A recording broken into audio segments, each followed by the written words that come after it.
Y hoy quiero compartir con ustedes un mensaje de la palabra que el Señor plantó en mi corazón para este día. Y es un mensaje muy especial, porque creo que debemos entender y no desconocer que como hijos de Dios, como personas que amamos a Dios, como personas que conocemos del Señor, hay algo que constantemente va a suceder en nuestras vidas, especialmente cuando usted está haciendo las cosas de manera correcta. Cuando una persona decide portarse bien para el Señor, cuando una persona decide hacer las cosas bien como esposo, como esposa, como líder, como ministro, en el área que usted se encuentre, hay algo que no le va a faltar a usted, y es esto: los ataques del enemigo. Gracias por ese amén flojo que alguien dijo. Dije, los ataques del enemigo siempre estarán apuntándole a alguien que está haciendo las cosas de manera correcta. Por eso el apóstol Pablo dijo que no podíamos desconocer esto, y además le dice a la iglesia que debemos permanecer alertas contra las acechanzas y los planes del enemigo. Y hoy quiero compartir con usted un tema de la palabra que lo hemos titulado de la siguiente manera. Creo que en la pantalla nos va a aparecer: cuando el enemigo nos ataca. Quiero que lo repita fuerte a la cuenta de 3. 1, 2, 3. Cuando el enemigo nos ataca. Mire a los ojos al que tiene al lado, ahí a los ojos, y repítale el tema de esta mañana. Dígale: cuando el enemigo nos ataca. ¿Qué hacer, pastor, cuando somos atacados por el enemigo? Quiero empezar mostrándole lo que dice la palabra del Señor, y luego empezaré a detallar punto a punto los principios que el Señor plantó en mi corazón para predicar en este tiempo. Salmos 56, versículos 3 al 8 en la Nueva Traducción Viviente dicen de la siguiente manera. Vuelvo a repetirlo: Salmos 56, versículos 3 al 8 en la Nueva Traducción Viviente. Dice la palabra del Señor: pero cuando tenga miedo, en ti pondré mi confianza. Alabo a Dios, porque Él ha prometido. En Dios confío. ¿Por qué habría de tener miedo? ¿Quién puede hacerme daño? ¿Cómo pueden hacerme daño unos simples mortales? Siempre tergiversan lo que digo. Se pasan el día tramando cómo hacerme daño. Se juntan para espiarme. Vigilan cada paso que doy, ansiosos de matarme. Versículo 7. No permitas que estos malvados se salgan con la suya. En tu enojo, oh Dios, derríbalos. Versículo 8. Tú llevas la cuenta de todas mis angustias y has juntado todas mis lágrimas en tu frasco. Has registrado cada una de ellas en tu libro. Amén y amén. Estamos ante un salmo precioso. Es un salmo muy especial. La razón es que cuando David escribe este salmo, estaba siendo atacado por dos frentes específicos. David había sido ungido como el nuevo rey de Israel. Ya Samuel había derramado aceite sobre él y le había dado una promesa, y la promesa es: te voy a bendecir y te voy a levantar como el nuevo rey de mi pueblo. David estaba ungido, pero aunque estaba ungido, todavía no estaba fungiendo como rey. Pregúnteme por qué. No, más fuerte, pregúnteme por qué. Porque no era su tiempo, era el tiempo de Saúl. Y sin embargo, aunque David no era su tiempo, David jamás se comportó como un rey. David seguía siendo un siervo. David seguía siendo aquel fiel servidor de el rey Saúl, que además era su suegro. Sin embargo, por razones de envidia, el corazón de Saúl se envenena contra David. Empieza a escuchar cómo la gente empieza a levantar cánticos que incluso no eran verdaderos. Decía: Saúl mató a 1000 y David mató a 10,000, solo porque este muchacho había tenido una victoria peleando contra Goliat. Pero Saúl se dejó enredar sus pensamientos por estos cánticos y se llena de odio y se llena de rabia en contra de David, al punto que lo quiere matar. David nunca hizo nada en contra de él, pero termina huyendo solo para salvar su vida. Se vuelve a refugiar en las cuevas, va a ese lugar escapando por su vida, pero llega un momento en donde el único lugar donde se podía meter era una región llamada Gat. Diga conmigo Gat. No, más fuerte, conté al final, diga Gat. No gas, dije Gat.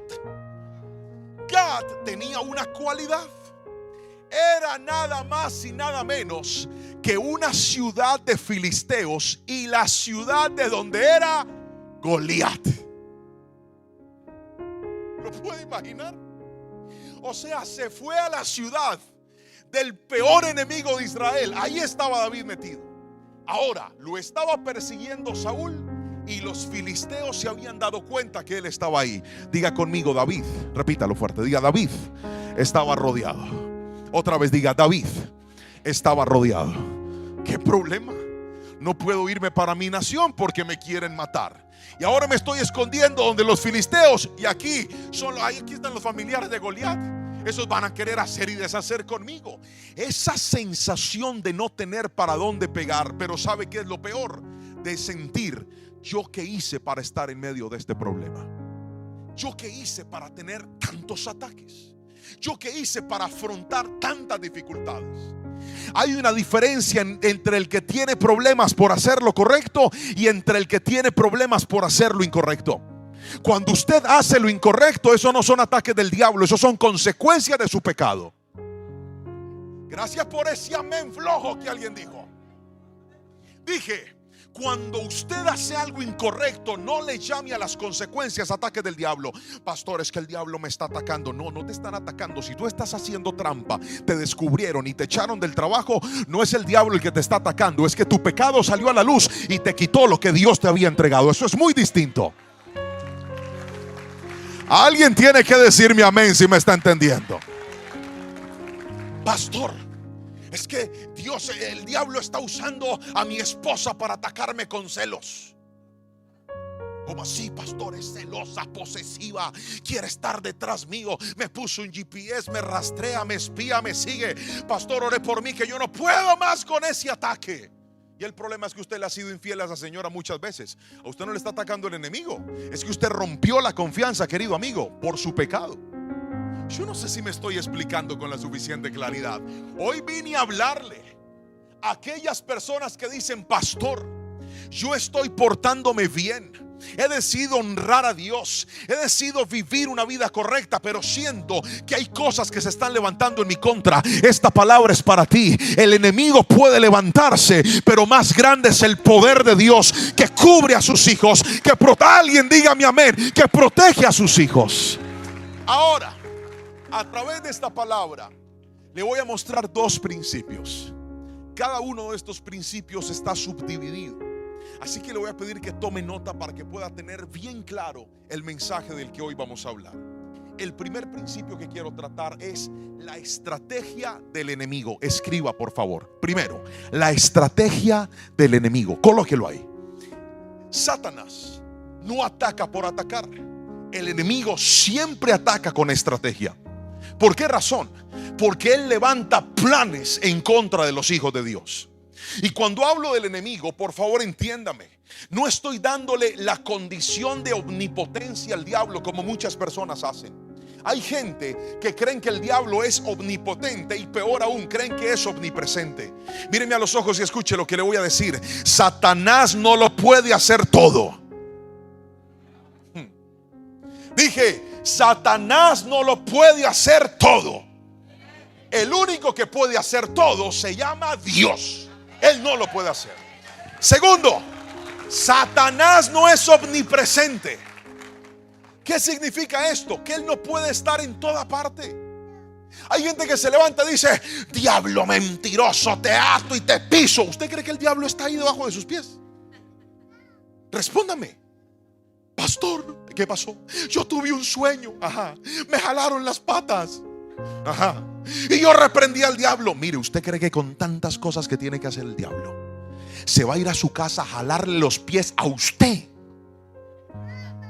No, él no es omnipresente. Ahora, si hay huestes espirituales de maldad, si hay demonios comisionados por Él, si hay personas comisionadas por el reino de las tinieblas para hacernos daño, pero no le dé atribuciones al diablo que Él no tiene.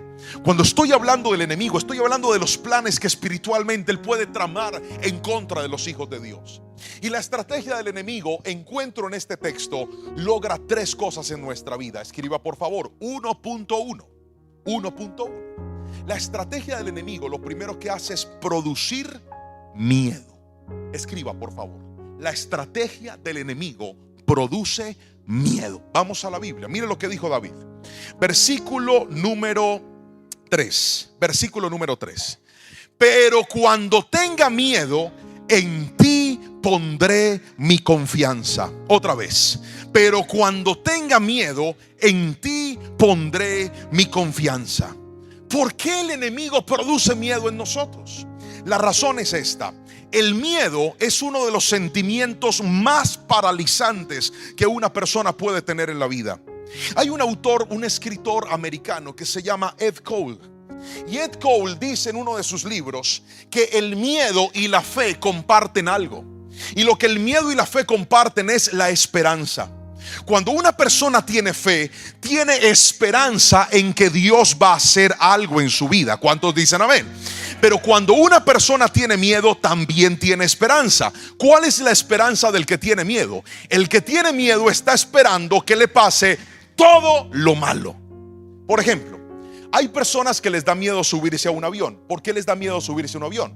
Porque creen que el avión se va a caer y eso les produce miedo. No, yo no me subo en ese avión. ¿Pero por qué, hermano? Porque el avión va y se caiga. ¿Me estoy explicando con la suficiente claridad? El miedo genera una esperanza, pero siempre esa esperanza es hacia lo malo. Una persona que de repente dice: pastor, es que yo le tengo miedo a la oscuridad. ¿Por qué le tiene miedo a la oscuridad? Porque creen que en la oscuridad les va a aparecer Chucky y les va a jalar las piernas. Ve, está esperando que pase lo peor. Ed Cole dice: el miedo y la fe esperan algo. Y Satanás ha encontrado que produciéndole miedo a los hijos de Dios los puede paralizar. ¿Cuántas veces el ataque del enemigo llega a eso? A producirte miedo, a decirte: te voy a acabar con la salud, te vas a morir. Viene el diagnóstico médico, usted ha servido a Dios, ha seguido a Dios, amado a Dios, le aparece una masa en su seno, se va al médico, el médico le dice: señora, hay que hacerle un examen, eso posiblemente es cáncer de seno. ¿Qué le dice el miedo a usted? ¿Qué le dice el miedo? Alístese, mija, porque usted va a conocer las calles de oro y el mar de cristal. Lo primero que le dice es: te vas a morir. Note que el miedo siempre te llevará a pensar lo peor. Pero hoy vengo a decirte algo, querido hermano. La Biblia dijo, David dijo en la palabra: cuando tenga miedo, en ti pondré mi esperanza. No es que no se pueda sentir miedo. Claro que podemos sentir miedo. Claro que a veces nos podemos asustar. Pero si hay algo poderoso en medio del miedo, es que en lugar de poner mi esperanza en lo peor, pondré mi esperanza en Dios. En lugar de poner mi esperanza en lo que va a pasar, pondré mi esperanza en el Señor. ¿Sabe qué hay que hacer con los miedos? Los miedos hay que enfrentarlos en el nombre de Jesús. Pastor, es que yo tengo miedo a hablar en público. Y lleva tiempo los pastores diciéndole: hermano, venga, ayúdenos con una oración. No, pastor, a mí me da miedo.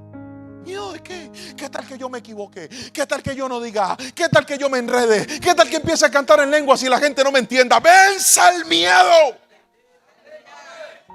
Estas tierras de la Florida me hacen acordar de mi primer viaje a los parques de Disney.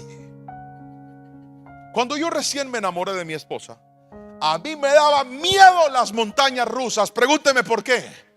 Porque sí, yo sentía que me iba a morir en una montaña rusa. Y un día ella me dijo: pero tienes que montarte, porque qué tal que Dios nos dé la bendición de ir a Disney y con los niños, entonces nosotros allá trepados y ustedes de abajo tomándonos fotos. No, así no es.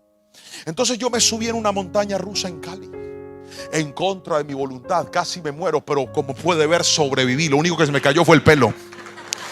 Y cuando llegué aquí a los parques en Disney, yo dije: Señor, ¿qué voy a hacer? Y resulta que allá hay una montaña rusa en una de estos parques que es oscura, como de un espacio. Algunos se acordarán de ella.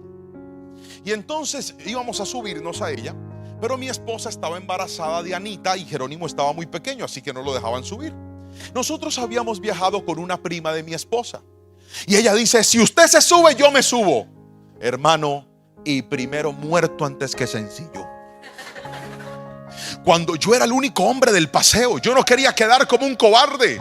Y yo dije: listo, yo me subo, pero por dentro, vea, el corazón hacía millón. El miedo apareció. Yo dije: ¿qué tal que yo me muera?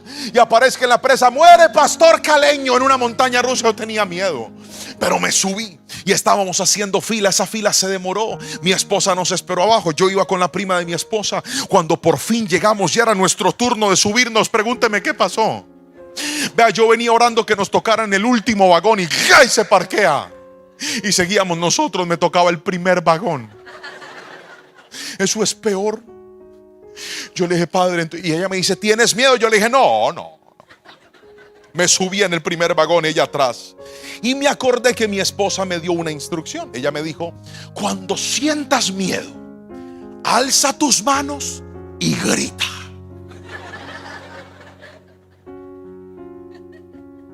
Yo me quedé mirando a la cruz. Esta señora está loca. Alza las manos y grita. ¡Ah! Me subí en la montaña rusa y arrancó. Usted sabe que eso empieza con un sonido diabólico, ¿verdad?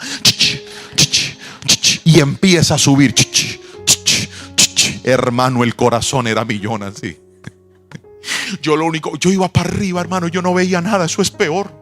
Una cosa es usted andar en una montaña rusa donde esté viendo, porque usted sabe por dónde va a caer y a dónde va a morir. Pero otra cosa es que usted no vea nada. Y yo miraba así para arriba y yo lo único que hice fue cantar. Yo dije: renuévame. Yo iba para arriba, hermano. Cuando eso llegó y se descolgó, ¡fua! Allá arriba se quedó mi alma, yo para abajo. Y cuando esa montaña empieza a bajar, yo lo único que me acordé fue esto: alce las manos y grite. Y yo ¡ay! Di la vuelta en esa montaña rusa, hermano. Yo me iba a morir.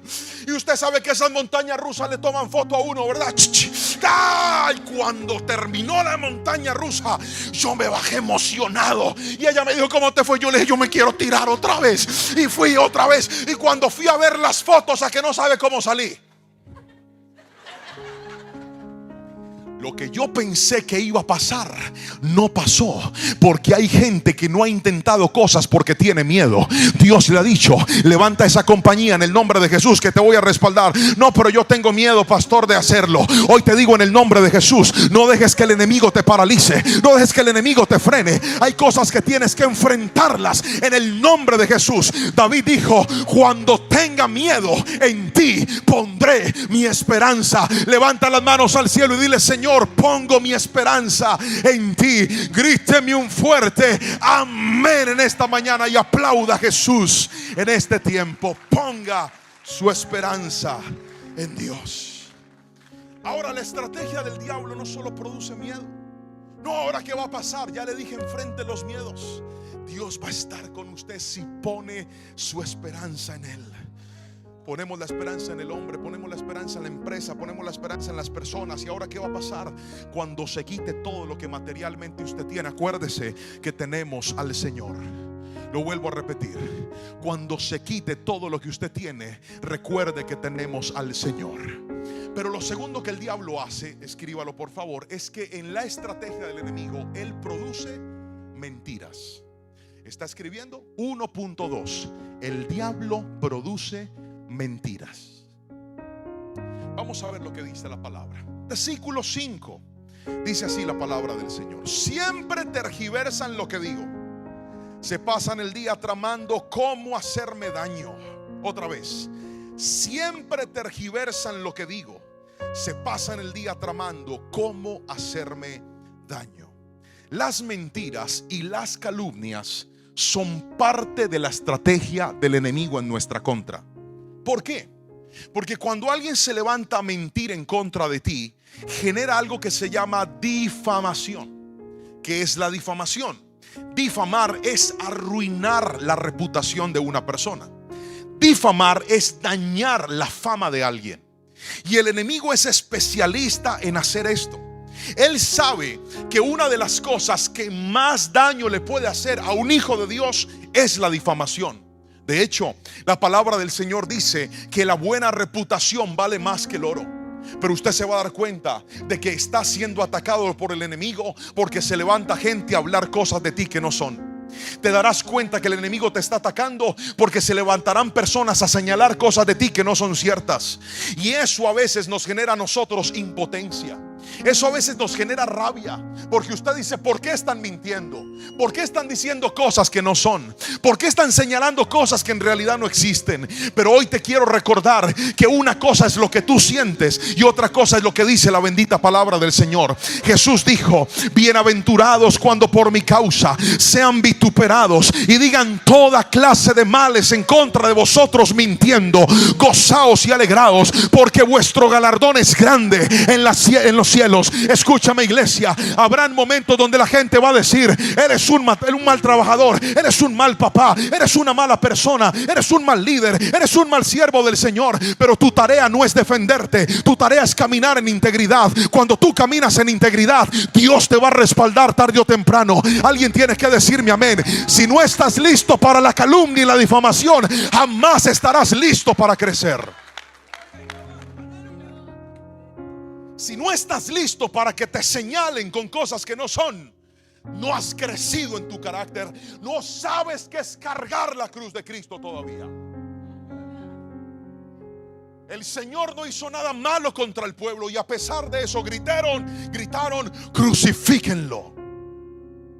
Él ayudó, Él sanó, Él libertó, y a pesar de eso dijeron: suelten a Barrabás y crucifíquenlo a Él.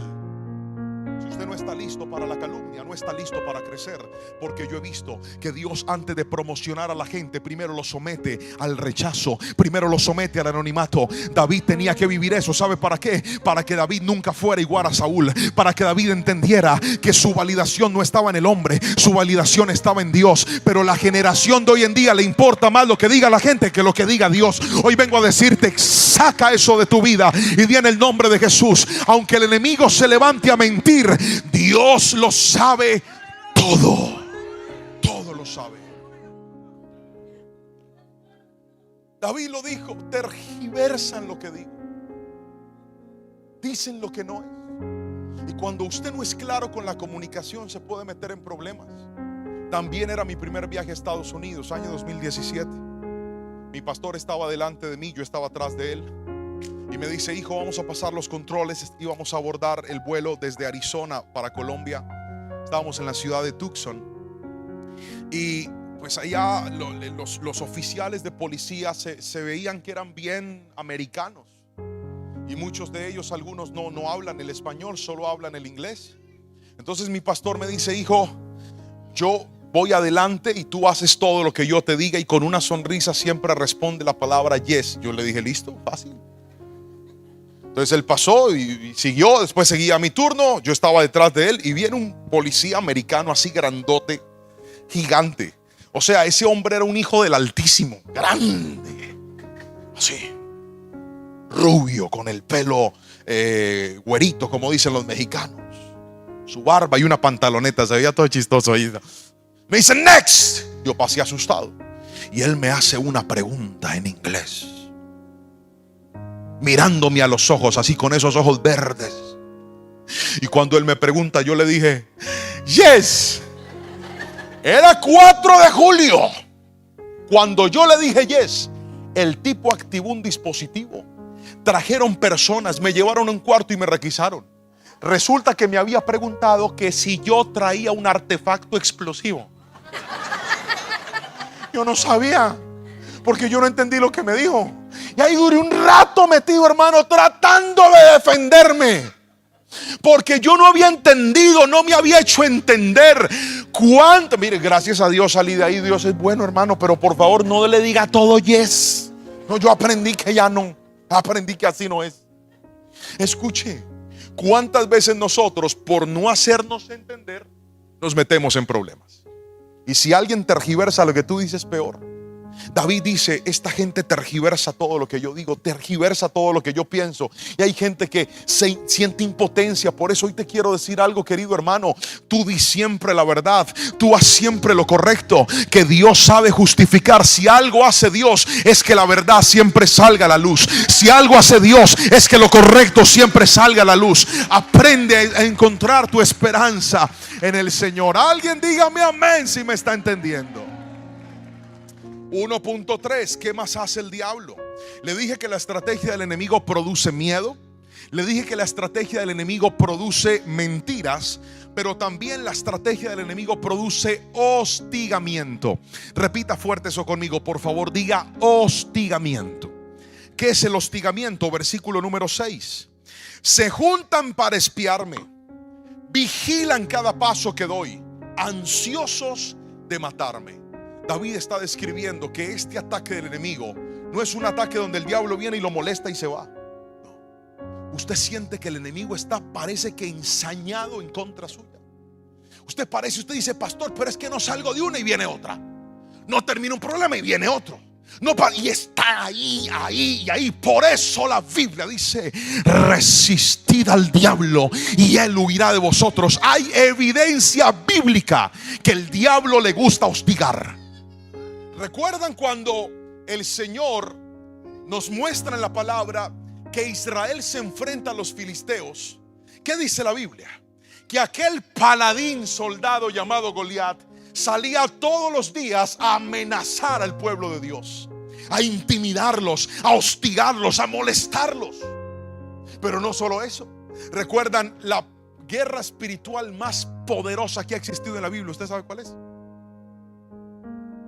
¿Usted sabe cuál es el enfrentamiento más poderoso que tuvo el reino de las tinieblas contra el reino celestial en la Biblia?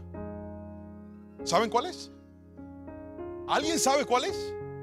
Se lo voy a decir. Mateo capítulo 4.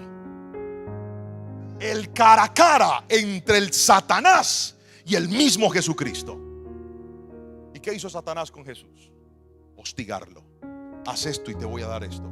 Y el Señor dice: no solo, y empieza a responder con la palabra. ¿Y qué hace el diablo?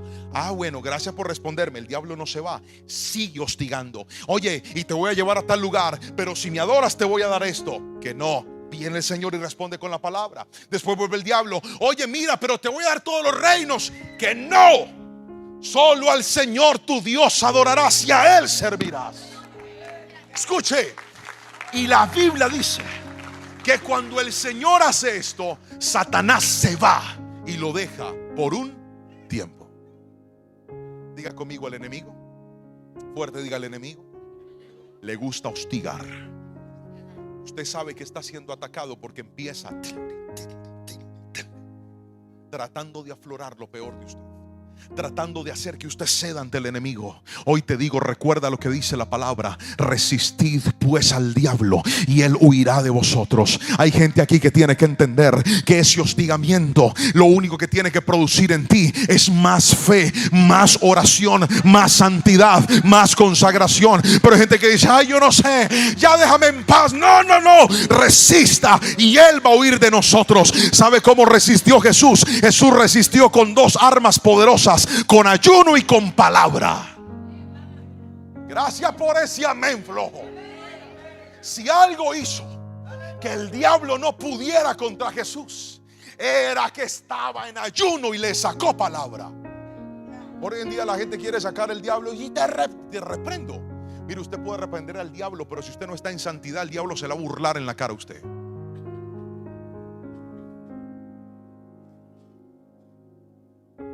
Así no diga amén. Así es. No es con gritos, no es con armas, es con la santidad, con la integridad, con una vida que agrade a Dios, que tú vas a ver el respaldo del Señor en tu vida. Deja de buscar cómo defenderte y páratele firme al Señor y dile: Dios, aunque este ataque esté fuerte, aunque bombardee, aunque venga, yo me paro firme en la oración. La Biblia nos da evidencia que cuando un hijo de Dios permanece en oración, hay guerra espiritual en los aires. Recuerdan la historia de Daniel. Dice la palabra que Daniel Daniel oró y desde el primer momento Dios envió la respuesta. Pero dice la palabra que aquel ángel que fue enviado le dijo, desde el primer momento llegó, pero hubo un espíritu que se opuso y había guerra hasta que la respuesta llegó. Hoy te digo en el nombre de Jesús, en medio de los ataques del enemigo, sigue orando. En medio de los ataques del enemigo, sigue caminando en santidad, sigue honrando a Dios, que mientras el diablo te ataca, Dios te está defendiendo. Él está peleando por sus hijos. Alguien grite mi amén si me está entendiendo, por favor. Hostigamiento. Porque es que el hostigamiento lo lleva a usted a pensar en resolver las cosas en sus fuerzas. Lo voy a volver a repetir. El hostigamiento lo cansa a usted. Usted dice, pues voy a hacer las cosas en mis fuerzas. Y a veces usted no tiene que hacer las cosas en sus fuerzas. Usted tiene que soltar sus armas y decir, pues yo en ti confío. Tú eres mi Dios, tú eres mi Señor. Yo me paro firme en ti y tú harás tu perfecta voluntad.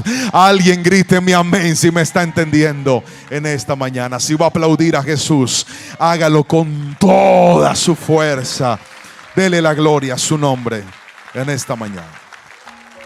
Entonces, la estrategia del enemigo tiene 3 características. Solo voy a recapitular. Primero, produce miedo.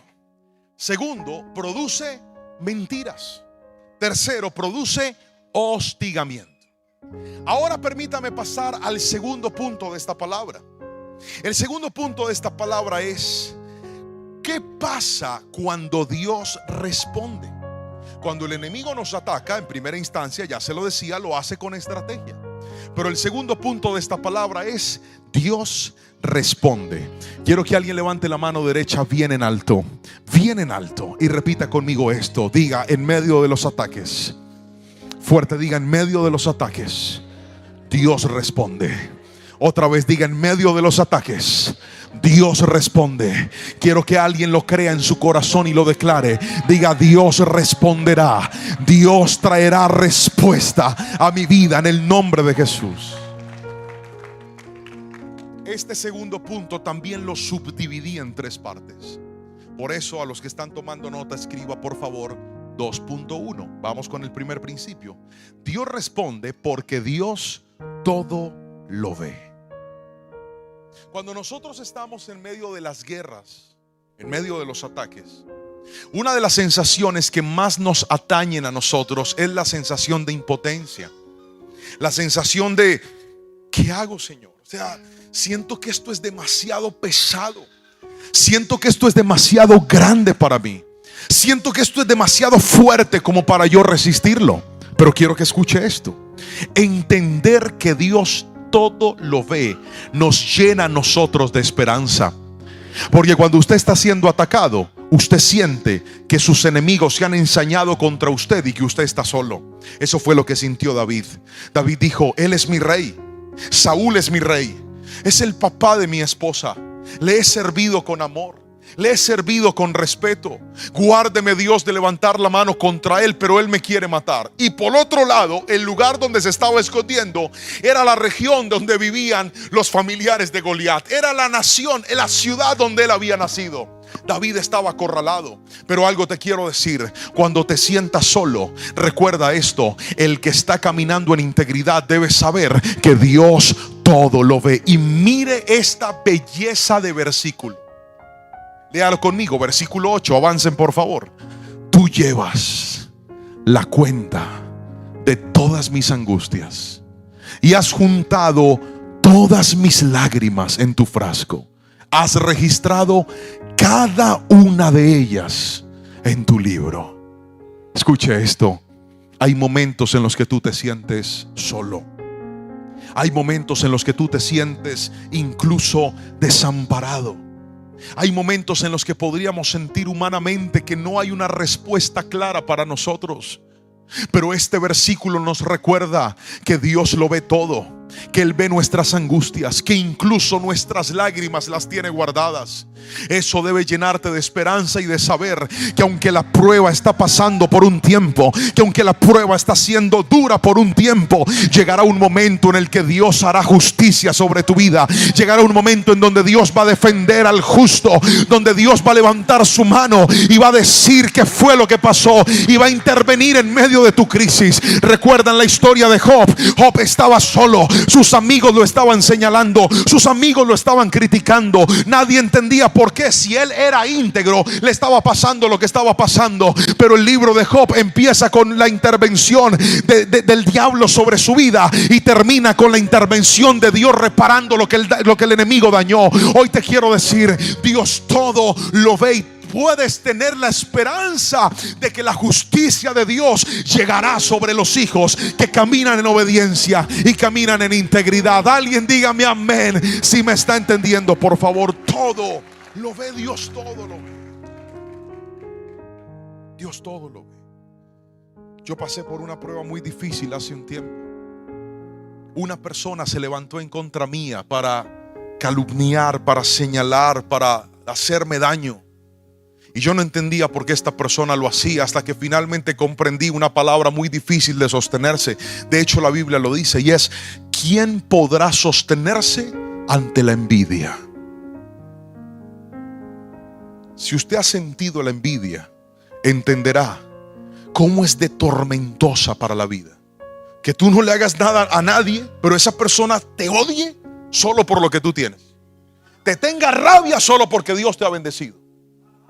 Pastores que se enojan con otros pastores porque a ese pastor Dios le dio un templo hermoso, porque le dio una iglesia grande. Oye, tú no debes señalar el proceso de Dios con otros siervos de Dios, porque tú no conoces la historia que esos siervos de Dios han vivido. Hay gente que podría pasar y decir: ¿y por qué este templo tan grande? Y tú no sabes lo que ese hombre ha tenido que vivir. Tú no sabes lo que esa mujer ha tenido que vivir. No señales nunca la bendición de Dios sobre alguien, porque somos buenos para criticar la gloria, pero no para conocer la historia. Y el envidioso se enfoca en lo que Dios te ha dado, pero no conoce la historia de lo que has tenido que pasar. El envidioso dice: ¿por qué a este lo están ascendiendo en la empresa tan rápido si yo llevo más tiempo? La razón es que a este que están ascendiendo es un hijo de Dios, es un siervo de Dios, es diligente, es respetuoso, no es chismoso, hace las cosas bien, pues va a crecer. Y tú, que tienes rabia, llevas más tiempo en tu empresa, pero te quejas de todo, reniegas de todo, no te sujetas, no obedeces, por eso estás ahí.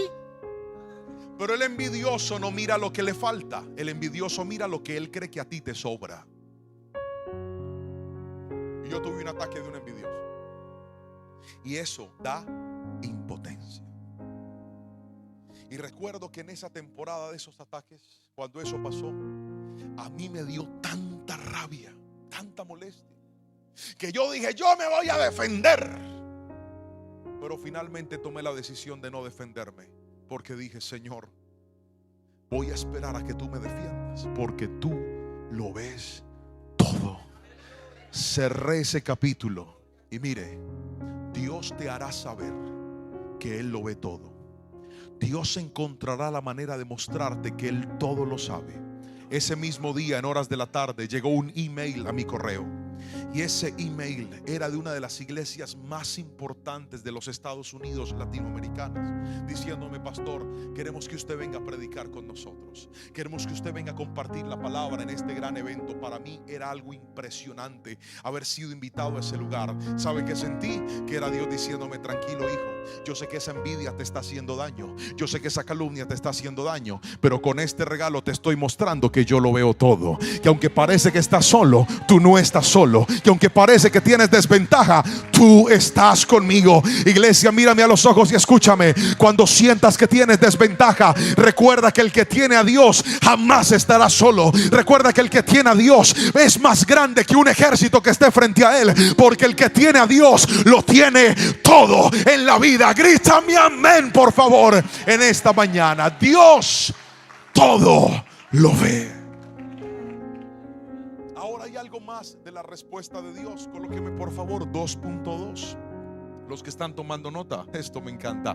Dios responde a la oración. ¿Puede repetirlo conmigo fuerte, por favor? 1, 2, 3, diga: Dios responde a la oración.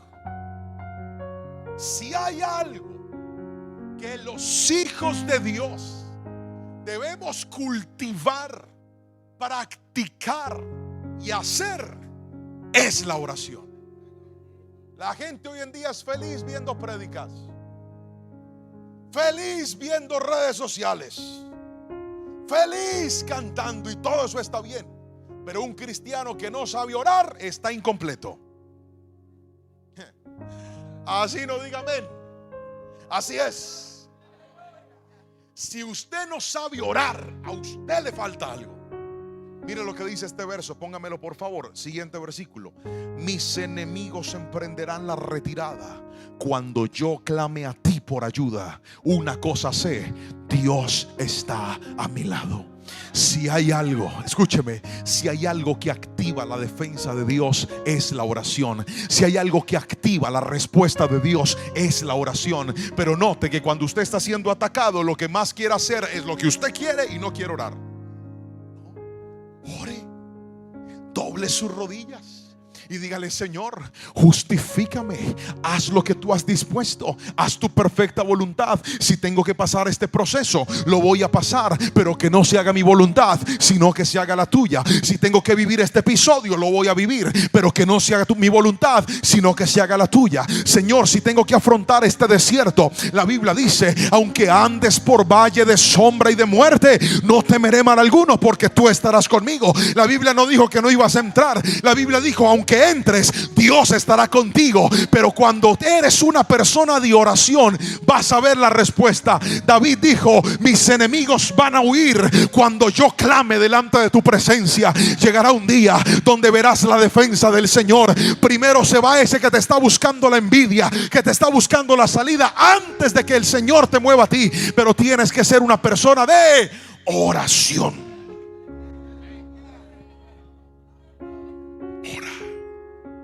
Ahora quiero que me mires a los ojos y me respondas esto: ¿cuánto tiempo del día tú dedicas a la oración?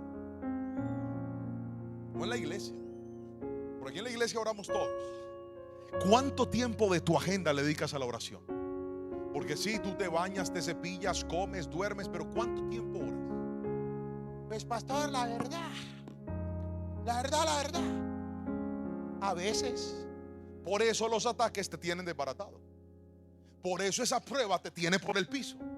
Pero cuando tú ores, vas a recordar lo que dice este verso al final: una cosa sé, Dios está a mi lado. Recuerdan a Sadrach y a Mesach y a Abednego cuando entran al horno de fuego. Entraron al horno de fuego, pero ¿por qué no les pasó nada? Porque Dios estaba con ellos. Alguien tiene que decirme amén. Recuerdan a Daniel cuando entró al foso de los leones. Entró, pero no le pasó nada, porque Dios estaba con él. Hoy te voy a decir: hay lugares de prueba, hay lugares de dificultad, hay lugares de desierto donde vas a entrar, pero levanta tus manos y di conmigo: una cosa sé, Dios está a mi lado. Eso solamente aplica para la gente que ha aprendido el poder de la oración. Ora y vas a ver su respuesta. Y déjeme darle lo tercero y último de este segundo punto, 2.3. Dios responde porque Dios respalda al íntegro. Dice el versículo 12 y el versículo 13 lo siguiente: cumpliré los votos que te hice, oh Dios, y ofreceré un sacrificio de gratitud por tu ayuda, pues me rescataste de la muerte. No dejaste que mis pies resbalaran, así que ahora puedo caminar en tu presencia, oh Dios, en tu luz que da vida. Volvamos a leer el texto, por favor. Dice: cumpliré los votos que te hice, oh Dios, y ofreceré un sacrificio de gratitud por tu ayuda, pues me rescataste de la muerte. No dejaste que mis pies resbalaran, así que ahora puedo caminar en tu presencia, oh Dios, en tu luz que da la vida. Cuando una persona camina en integridad, camina en santidad, decide honrar a Dios, Note que David no está diciendo esto cuando los problemas se acabaron. David dijo esto en medio de los problemas. David no dijo esto cuando el ataque terminó. David dijo esto en medio del ataque. Y dijo: yo le voy a cumplir mis votos a Dios. En otras palabras, estoy pasando por momentos muy duros, pero yo a Dios le voy a cumplir. Estoy pasando por momentos difíciles, pero yo le voy a cumplir a Dios. Y David entendió algo: quien camina en integridad habita en la presencia de Dios. Por eso la palabra dijo: ¿quién puede subir a tu monte santo? ¿Quién puede habitar en tu presencia? Solamente los de limpio corazón, solamente aquellos que no se han contaminado con el pecado, aquellos que han guardado su lengua, que han guardado su vida. Escúchame, eso es integridad. Cuando una persona camina en integridad, puedes saber que el arma más poderosa en medio de los ataques es esa: que tú seas una persona íntegra. ¿Te acuerdas a Daniel todo lo que lo atacaron? Los otros administradores de las provincias lo amenazaron: lo vamos a dañar. Y literalmente dice la Biblia que buscaron en qué hallarle caída, pero no lo encontraron, porque era un hombre fiel e íntegro. Pero el mundo nos ha enseñado que un arma para defendernos es la trampa, que un arma para defendernos es la mentira, que si me atacas yo te ataco, que si me dices yo te digo.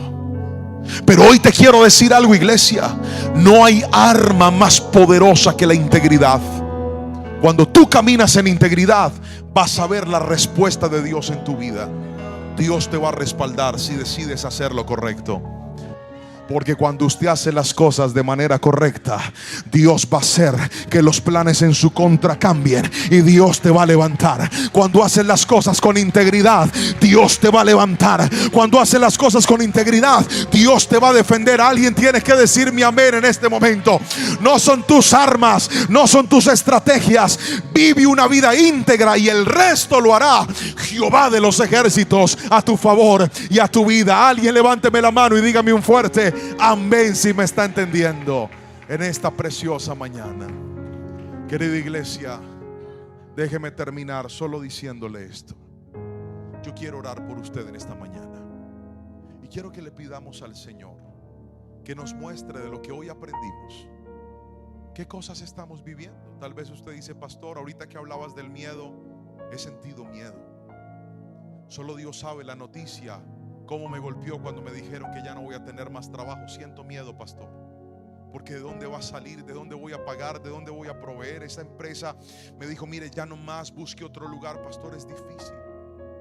Pastor, siento miedo por ese diagnóstico médico. Pastor, siento miedo por la decisión de mis hijos. Pastor, siento miedo. Y tal vez algunos no habían percibido que esto podría ser un ataque que está llegando sobre tu vida. Pero en medio de esos ataques, así como hoy cuentas los ataques, declaro en el nombre de Jesús que contarás las maravillas de Dios en medio de ese proceso. Declaro que contarás los prodigios de Dios en medio de esos procesos. Pastor, tú y yo lo sabemos. ¿Cuántos ataques llegaron? Y uno dijo: Señor, ¿y esto por qué, Padre? Pero solo cuando pasa el tiempo, solo cuando las oraciones, la integridad y saber que Dios todo lo ve, nos hará entender por qué tuvimos que vivir lo que nos pasó. Y daremos gracias al Señor y diremos: bendito sea tu nombre, porque estuviste conmigo en los montes, pero también estuviste conmigo en los valles. Estuviste conmigo cuando hacía frío, pero también en el impetuoso calor. Estuviste conmigo en la abundancia, pero también estuviste conmigo en la escasez. Con todo, yo me alegraré en el Señor. Alguien dígame un fuerte amén en esta preciosa y hermosa mañana. Y yo quiero terminar haciendo una oración por aquellas personas que dicen: Pastor Juan, reconozco que he sido atacado por el enemigo. Reconozco que ese ataque se ha enfilado en mi contra y ha producido eso: miedo, mentiras y hostigamiento. Pero ya aprendí por la palabra qué debo hacer, y sé que mi Redentor vive y Él me va a levantar en el nombre de Jesús.